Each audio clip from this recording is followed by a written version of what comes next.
tarde. Boa tarde. Boa tarde, amigos. Estou dando um presente para Bauru hoje aí, trazendo duas figuras importantíssimas na nossa história. O Nilson foi deputado lá atrás, foi nosso prefeito recentemente, e o Purini foi deputado quatro legislaturas, né, Purini? Cinco legislaturas, e um líder do PMDB, do antigo MDB, e foram pessoas que ajudaram a deixar Bauru com a cara que está hoje. E essa semana eu já trouxe o Tideide Lima aqui, deu uma bela entrevista. E hoje eu estou a sua chance aí de fazer perguntas para ele. Eu estou aqui à inteira disposição para ler para você, até porque eu acho que são personalidades que tinham que vir mais vezes, mas infelizmente Bauru hoje é uma metrópole e a TV prevê, é uma TV regional, tem que atender aí mais de 20 cidades onde chega as suas imagens e políticos constantes, mas eu acho que nós temos aqui dois políticos de primeira linha, cada um teve a devida importância no seu momento e são ainda nos bastidores pessoas atuantes. O Purini é através do seu menino, o Purininho, que está aí aspirando a ser candidato a deputado. E o Nilson não tem nenhum herdeiro político, né, Nilson? Não, a família não se interessou por política. Não se interessou, né? Não. E nessa semana ainda que culmina com 50 anos do movimento militar que durante 21 anos governou o Brasil, movimento que na minha ótica tinha um sentido de derrubar um governo onde a classe média repudiava uma corrupção que tinha na época, mas um movimento que se perdeu, como todos os movimentos totalitários acabam se perdendo, seja de direita ou seja de esquerda. Quer dizer, aí tentaram perpetuar-se no poder, tentaram de tudo quanto é maneira. E até que ainda bem que apareceram na sequência alguns militares que entenderam que era o momento de retornar para a sociedade civil. Eu só vou colocar assim 3 minutos para cada um. Vamos começar com o Nilson, né? Nilson, você foi cassado assim que a Revolução aconteceu? Aposentado. Tive os direitos políticos suspensos. Sim, em que ano foram suspensos? 64. 64, sim. né?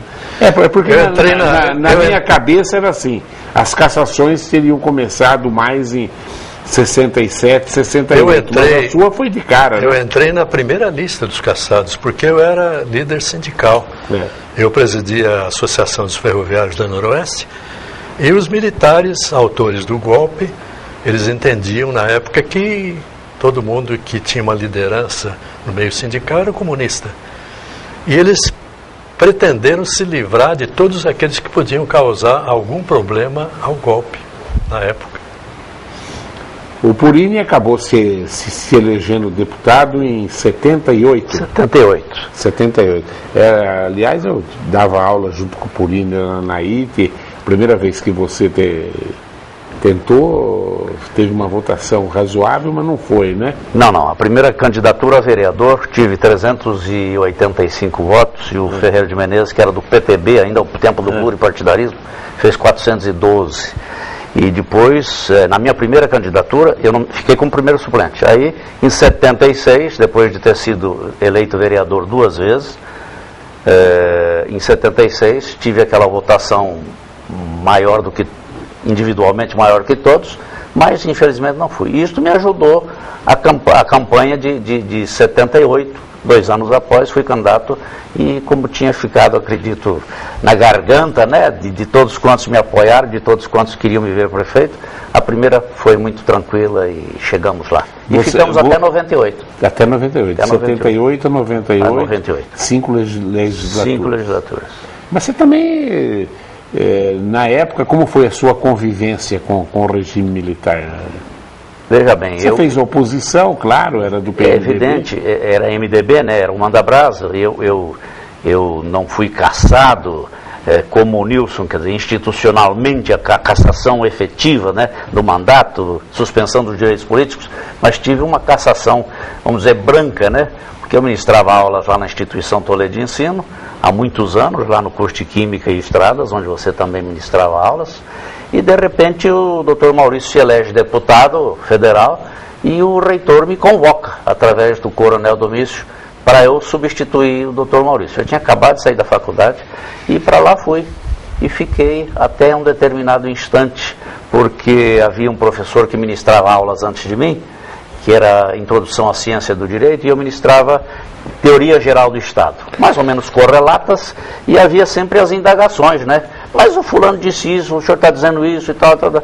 E assim foi, até que um dia eu, em função do que estava acontecendo, né, através do golpe, após o golpe, eu disse a eles, meus amigos, olha, daqui para frente o doutor diz o que ele quer dizer, eu digo o que eu devo dizer e vocês façam as suas conclusões.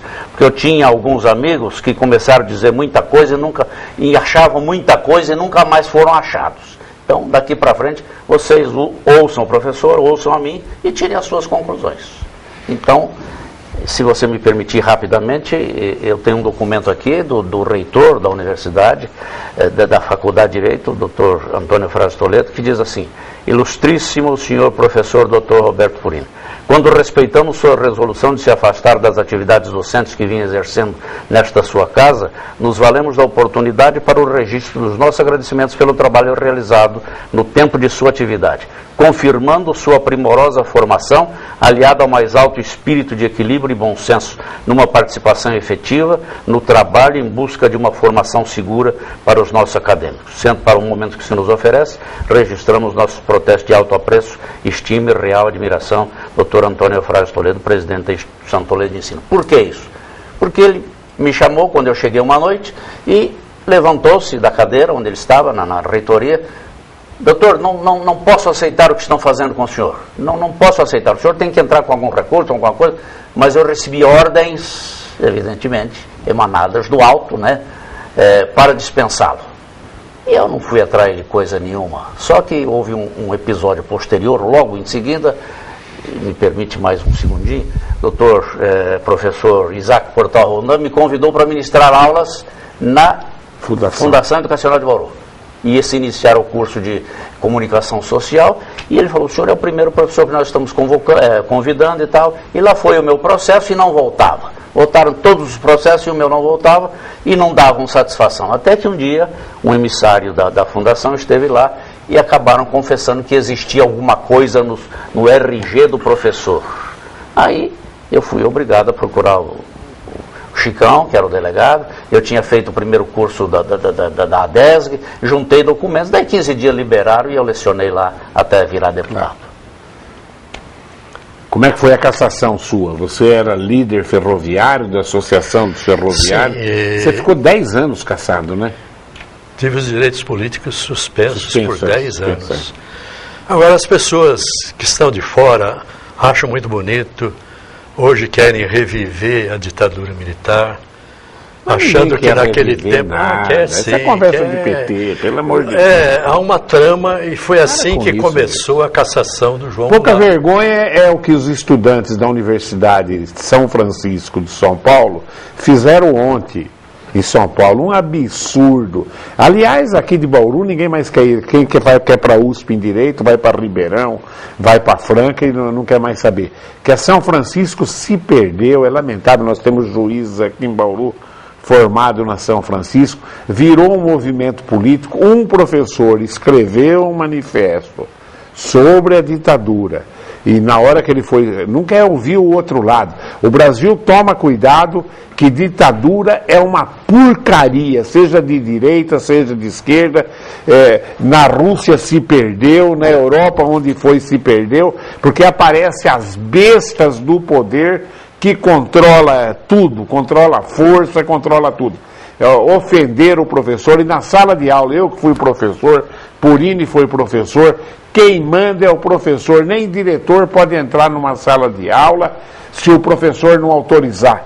a lei de diretrizes e bases dá esse direito, um absurdo. E esse pessoal baderneiro da São Francisco hoje, que está controlando, que é a liberação de maconha no campus, se a maconha virar legal, tudo bem, eu tenho as minhas opiniões sobre a maconha também, que é a polícia afastada do campus, onde está tendo estupro, está tendo um montão de passagem. É um absurdo. Nós tivemos uma ditadura de direita que prestou, num determinado prisma, um desserviço para o país, e espero que a gente saiba resistir a essa cambada que está querendo que venha agora uma ditadura de esquerda. Pode falar da tua opinião. Posso usar os 3 minutos? Agora você vai usar quanto tempo você quiser. Não. Mas eu tinha que dar a minha opinião até para... Vou ser bem breve. Não, pode demorar. Eu queria explicar que não é verdade que as pessoas não tenham tido nenhum atentado aos seus direitos. Claro que tiveram. Às suas liberdades. Eu fui uma vítima disso aí. Eu era presidente da Associação dos Ferroviários da Noroeste. Nós não fizemos greve, chegamos a ameaçar, chegamos a lutar pela paridade do pessoal da Noroeste junto ao pessoal da Santa Jundiaí, da Central do Brasil, etc. Conseguimos o objetivo sem necessidade de fazer greve. Mas então eu tive o meu mandato cassado na Assembleia Legislativa. Eu estava exercendo o meu mandato. E falar que você é comunista é uma piada, né? Eu que conheço você, né? Não, mas quando a Assembleia dos Ferroviários se reunia e enviava uma mensagem ao presidente da República, que era um presidente eleito, João Goulart foi eleito presidente da República. Então, quando se havia uma manifestação, era uma manifestação da Assembleia, dos ferroviários em geral, não do Nilson Costa particularmente, claro, mas sempre em defesa dos interesses da classe. Então eu tive a interrupção do meu mandato na Assembleia Legislativa, embora eu fosse primeiro suplente, mas estava em exercício depois do golpe. Eu tive o meu segundo mandato de presidente da Associação dos Ferroviários, tinha sido reeleito quase por unanimidade. 2 meses depois, veio uma comissão interventora na Associação dos Ferroviários, me afastaram, eliminaram o meu mandato, o restante do mandato, nunca deram satisfações. Então você vê a minha família como sofreu desgaste. Pela primeira vez eu adentrei uma cela aqui no Cadeião da praça aqui da Pedro II, não é isso? Apesar de que no final do dia houve ordem de São Paulo para que eu fosse conduzido para São Paulo. Ordem do presidente da Assembleia Legislativa que determinou isso junto ao governo. Então você vê que eu paguei um tributo sério. Depois tive restabelecido, comecei do zero, uma fundação do Jornal da Cidade, uma iniciativa que apresentei ao Alcides Franciscato, ao Alin Aidar e uma série de outros 30 membros da sociedade bauruense que resolveram fundar um segundo jornal em Bauru, porque nós éramos vítimas de uma ditadura da imprensa através do Diário de Bauru. Era o jornal que espezinhava os que eram desfavoráveis ao político mandante da época. Na época em que era o Nicolinha no Diário Nicolinha, de Bauru, que mandava e desmandava na imprensa de Bauru. Então surgiu o Jornal da Cidade, eu comecei do zero e ao longo de 27 anos dirigi o Jornal da Cidade. E durante esses anos todos o jornal teve um papel importantíssimo na política de Bauru, nos destinos da cidade. Então você vê que nós vivemos dias terríveis. Aqueles que tinham alguma participação, embora não deletéria, embora não subversiva, mas assim batizada pelos que se aproveitaram do movimento para acertar os seus interesses particulares. Mas antes do JC você tinha A Verdade. A Verdade, durante 5 anos. Durante 5 anos o jornal... A última trincheira. A última trincheira. Certo. E que ano fechou A Verdade? A Verdade funcionou de 57 a 61. 1961. E durante esses anos todos nós vivemos de assinatura, venda avulsa e meia dúzia de pequenos anúncios do pessoal da UDN, que prestigiava na época o semanário.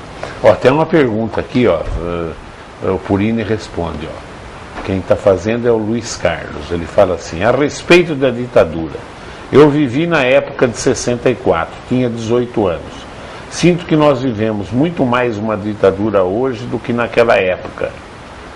Pois naquela época podíamos sair nas ruas a qualquer hora que quiséssemos. Hoje vivemos trancados em casa por conta dos bandidos.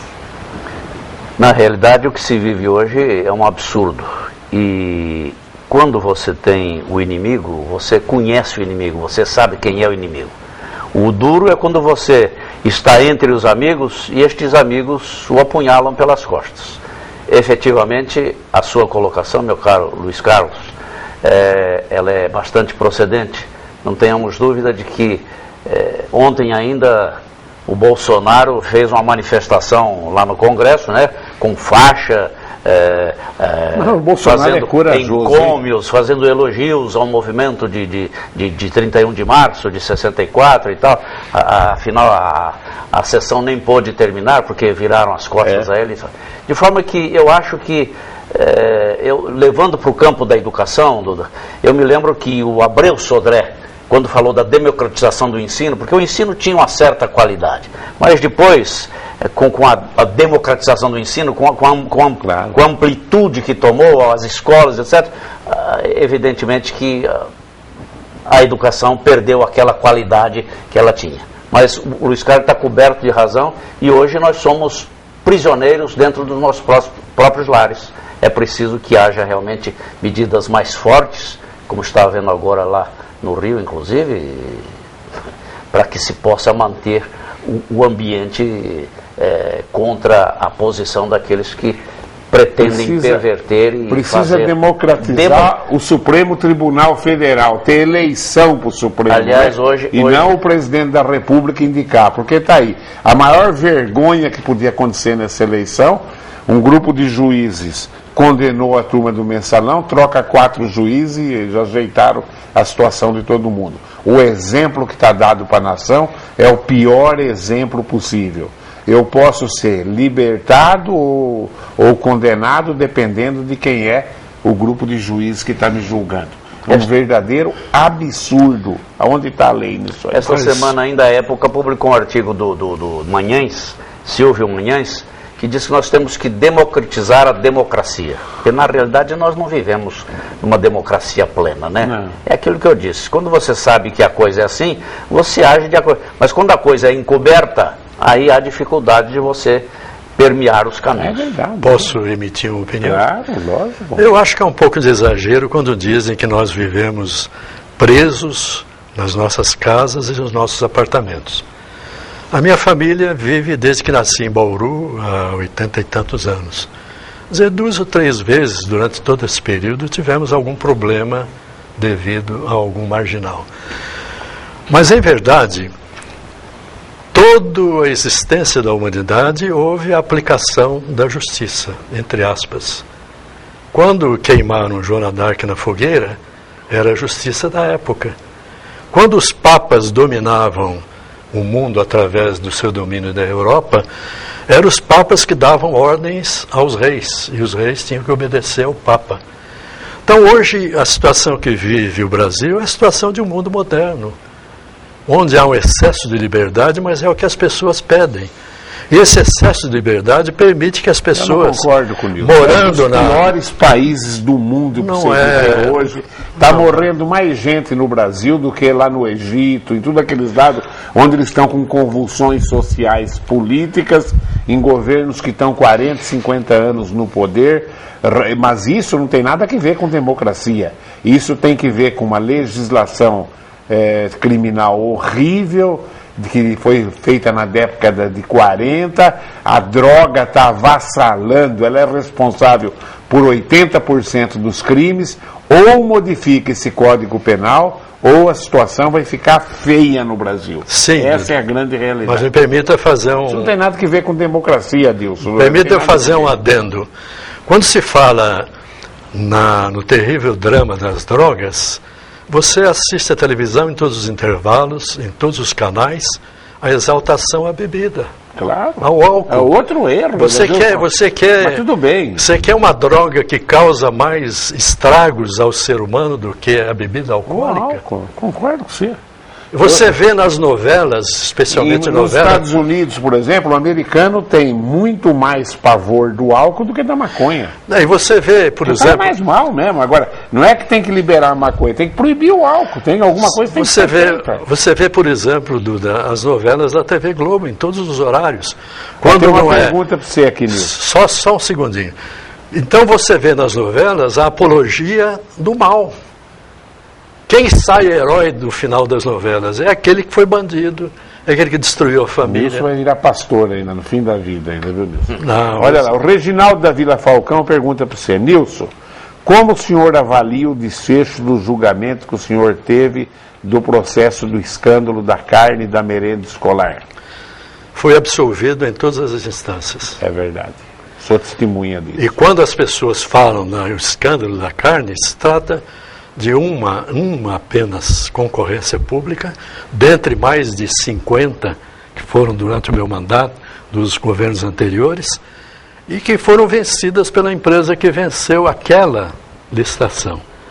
Toda a carne foi entregue, o órgão superior da educação comprovou que estava tudo correto, toda a carne foi entregue, foi paga, foi consumida, sem nenhum prejuízo. A TV prevê, já na época, tomou a defesa. Vocês me deram espaço. Demos espaço, fizemos tudo, porque achei um verdadeiro absurdo a conduta de alguns vereadores na época. Gente boa, mas eu falo, as divergências políticas, às vezes, são piores do que qualquer outro tempo de divergência.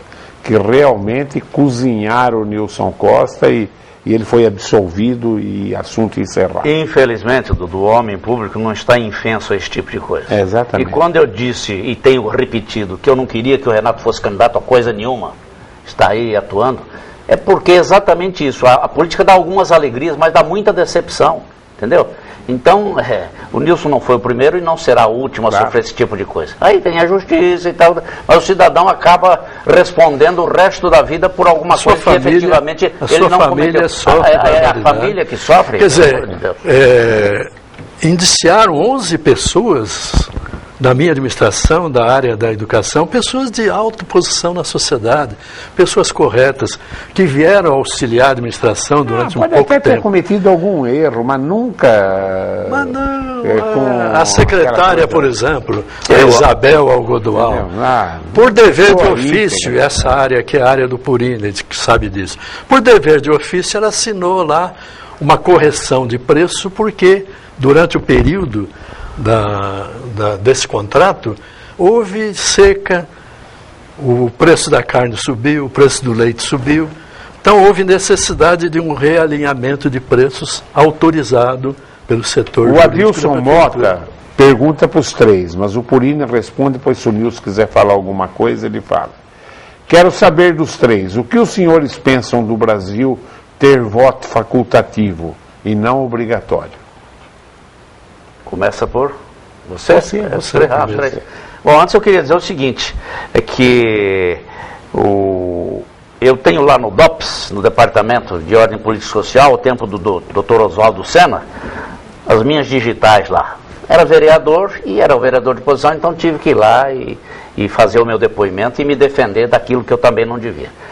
Eu penso que o voto facultativo, se acontecer no Brasil, a grande maioria não irá às urnas. Não irá às urnas em função exatamente dessa perspectiva, de você acreditar em alguém que de repente não faz aquilo que prometeu ou não atua com aquela ética, com aquele devotamento que o mandato obriga o cidadão. Porque o cidadão recebe um mandato, ele recebe uma carta em branco e tem que responder por ela. E tem havido, através da posição desses que ocupam postos, atitudes, atos, palavras, gestos, que não se coadunam com a expectativa daqueles que elegem. Portanto, esta decepção e este desapontamento do eleitor. Nilson. Ainda agora, em Paris, nas eleições para os municípios, né, foi eleita uma candidata socialista à Prefeitura de Paris, enquanto o Partido Socialista do presidente Hollande levou uma surra nas urnas, na maioria dos municípios. Mas quantos votaram? Menos de 40%. Dizendo, no fim, aquele desiderato, aquela mensagem, aquela eleição, não passou a representar o pensamento da maioria do Não dá legitimidade. Não dá legitimidade. Se a pessoa for guiada por esse terrorismo eleitoral que se institui em toda eleição, em que os candidatos são transformados em demônios em vida, não é isso?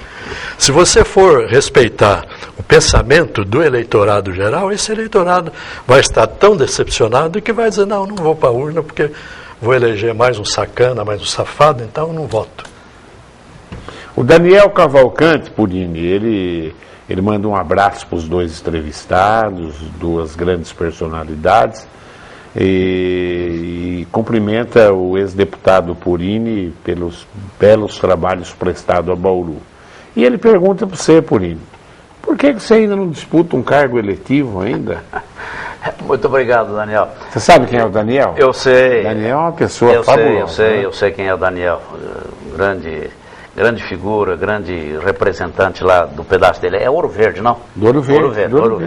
É um líder dos cadeirantes. A gente não está militando, mas tem aí um conhecimento de tudo. Eu comentei com você que eu vinha vindo para cá e eu vi na Ouro Verde que possivelmente eu esteja na disputa deste ano para candidato. Não sei a quê, né? Porque eu não me manifestei. É bem verdade que eu tenho andado um pouco na região, viu? Não parei de andar, não. E o Renato está aí no seu trabalho pré-eleitoral e a gente tem ouvido dos companheiros manifestações, desejos e tal. Mas eu, com os meus 77 anos, plenamente lúcido, né? Graças a Deus, não teria nessa oportunidade, até porque já temos dois candidatos a candidatos postos pelo PMDB.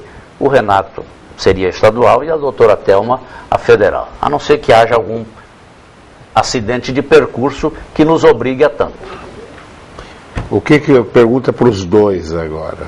Essa absurda aquisição pela Petrobras da refinaria de Pasadena, uma compra de alguns milhões, acabou virando bilhão, um absurdo e continua dando prejuízo, e que onde estão pedindo uma CPI. Qual a opinião de vocês sobre isso? Nilson. Posso falar? Bom, antes de mais nada, eu entendo que não se pode, de repente, eleger a Petrobras como bode expiatório de uma campanha eleitoral. Nós temos, nesse instante que se fala na Petrobras, o escândalo dos trens de São Paulo, do metrô paulistano, envolvendo também bilhões de dólares, com denúncias comprovadas na Europa.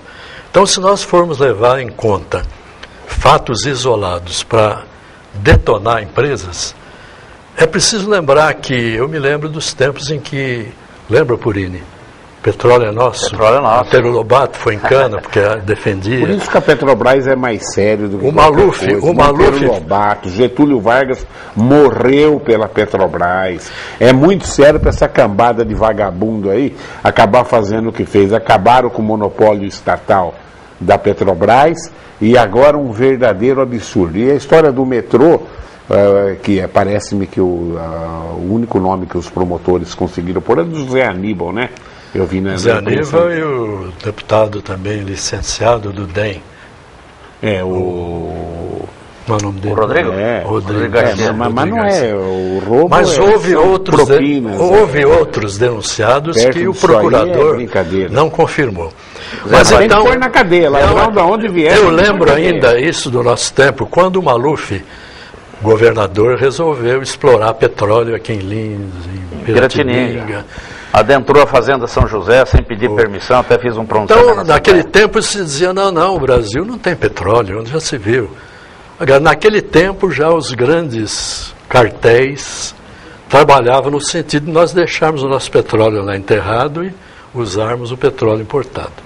Quer dizer, hoje acho que um crime você jogar a lama sobre algumas pessoas e ao mesmo tempo Purini, dar a tua opinião que o Nilson não está afim, o Nilson está afim de discurso político, não. Entendeu?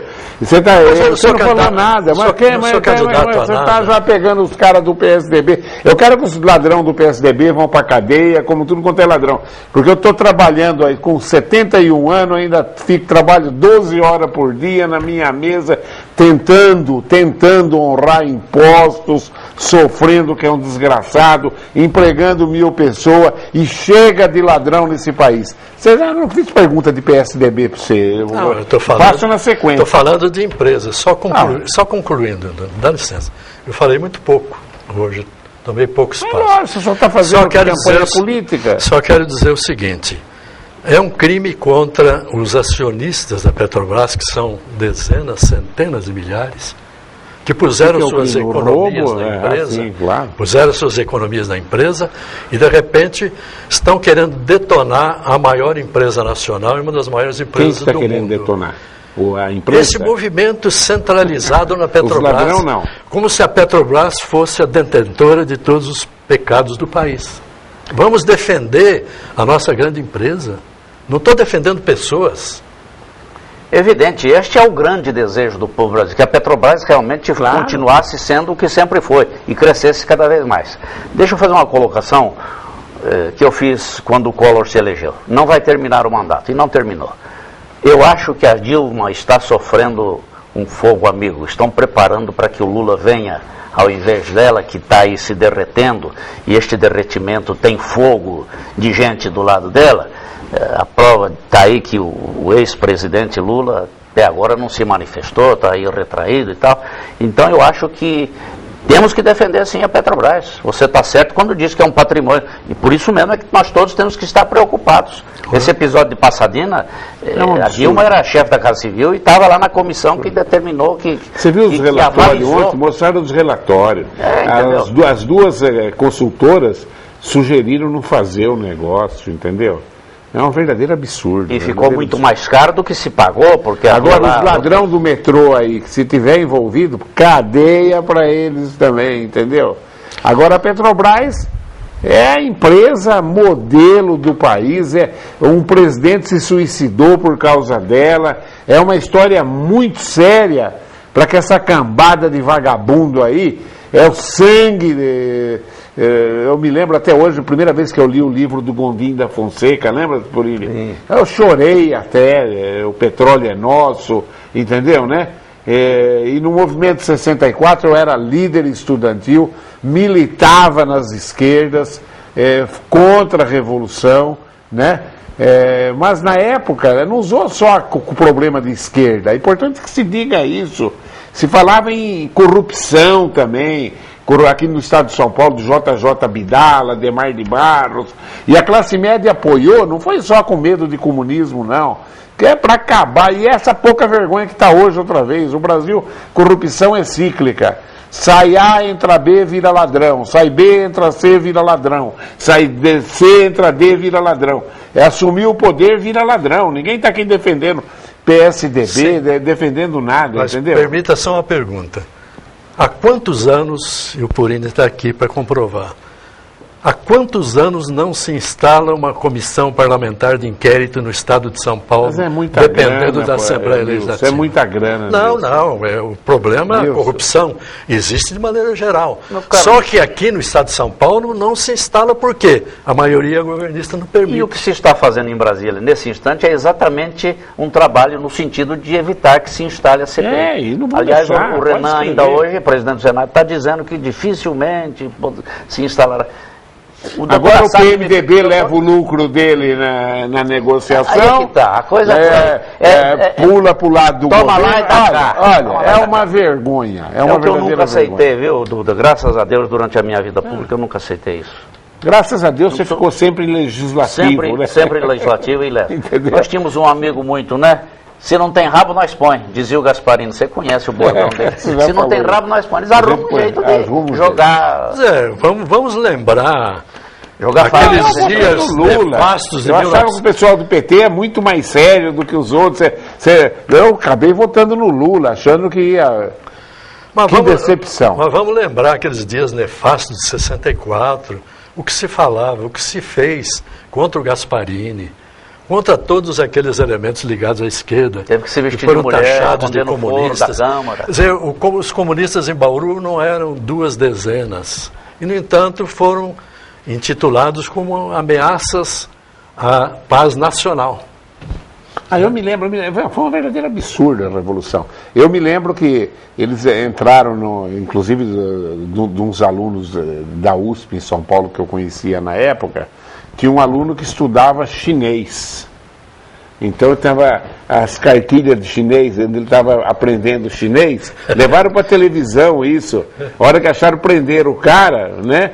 E era vermelha as cartilhas ainda, né? Comunista, estava em chinês, era ensinando a beabá, estudando mandarim, o moleque foi preso. Foi um amigo meu. A camisa vermelha já era ditadura, olha, fujam disso, direita, esquerda, centro, para, democracia com todos os seus defeitos, é o melhor regime que está aí. Só um segundo. A pior democracia é melhor do que a melhor ditadura. Eu cito outro. Quando alguns representantes da polícia foram à minha casa para ver o que eu tinha lá de subversivo, sabe o que é que eles apreenderam?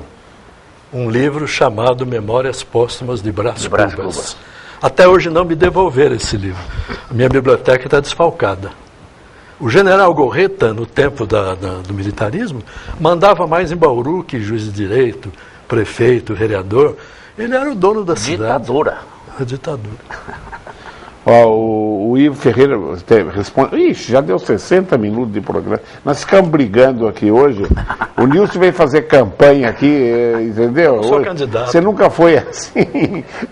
Esquece esses caras. Eu e você, nós já estamos mais para lá do que para cá. É a hora da gente não ter mais compromisso com ninguém. Eu quero, olha, daqui para frente eu quero melhorar a minha conduta como cidadão.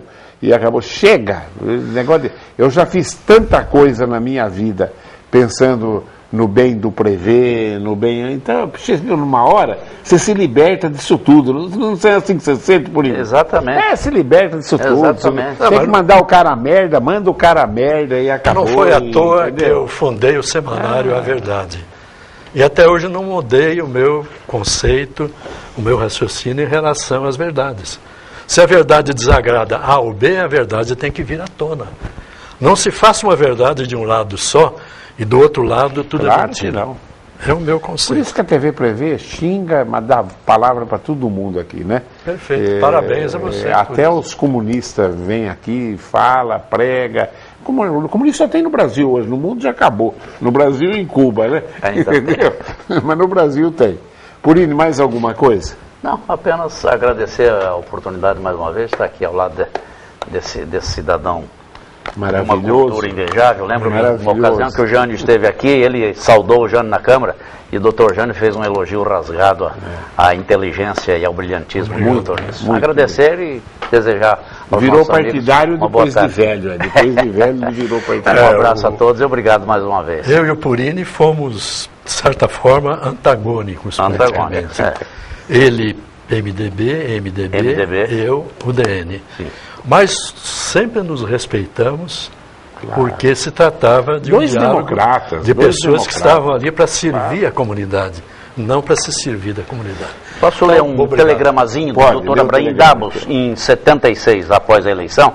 Ele disse: cumprimento eminente líder político brilhante, participação, pleito 15 de novembro, demonstração, civismo elevado, comportamento, campanha eleitoral, dignificando a classe política bauruense. Era um outro tipo de fazer política. Doutor Edmundo Costa. Abraim é um negócio do outro mundo. Zé Marta, os telegramas, eu tenho tudo guardado, viu, doutor? Eu tenho um quarto cheio de documentos. Abraim, dá uma ligadinha para mim. Precisa vir aí, doutor Abraim. Não está respondendo nem os e-mails, mas eu estou esperando trazer você aqui, ó. Já veio o Tidei, agora o Purini e o Nilson, eu quero você aqui também. Meu amigo do meu coração, o que você gostaria? A última palavra é sua, pode me xingar. A última palavra, só queria acrescentar um dado. Há pouco, o noticioso aqui da TV Prevê fez alusão ao caso do Museu Pelé. Quando prefeito, nós fizemos tudo para que tivéssemos o Museu Pelé. O jornalista Luciano Pires, o gerente, o diretor da revista Atenção, Luiz Carlos Cordeiro, se associaram o filho do Herbert Levy, da Gazeta Mercantil, veio a Bauru, procurou a prefeitura, associou a Gazeta Mercantil àquela ideia de nós termos o Museu Pelé. Mas é que nós nos ombreamos, quisemos ganhar a parada com Santos. Agora Santos está inaugurando o Museu Pelé. Não tem jeito. Com uma ajuda... pegou fogo a casa agora. Pegou fogo. Com uma ajuda de mais de 50 milhões do poder público, não é isso? De órgãos de... Exatamente. E esse museu tem todos os dados, todos os objetos que foram de lançamento da vida do Pelé, jogador de futebol. Então nós não teríamos mais como fazer um museu. E depois ficar dependendo isso de um terreninho na rua 7 de Setembro, quando um museu desse exige muito mais, chegou o horário definido. Bom, então em outra oportunidade... Nós vamos para falar do Museu Pelé. A gente lamenta. Eu quero agradecer a sua audiência e continue ligado aí nos horários alternativos da TV Prevê. Tchau.